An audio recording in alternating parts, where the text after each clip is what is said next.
With the news this morning that the oil price has sailed north of 40 for the first time in quite a while, there's a newfound optimism within the oil and gas industry.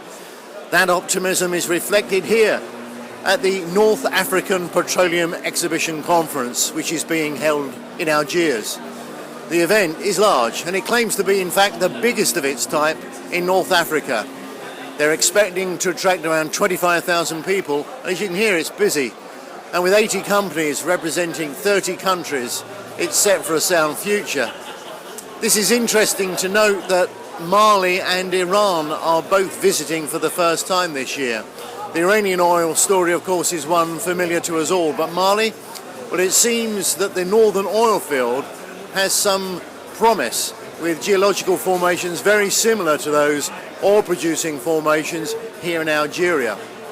Now, Algeria is, of course, Africa's largest gas producer, and in these days of shale focus, it's interesting to note that the country holds the world's third largest reserves of oil gas. The barrier between realizing revenue from those reserves is simple: investment. Algeria must work towards creating an attractive investment environment in order to attract external finance.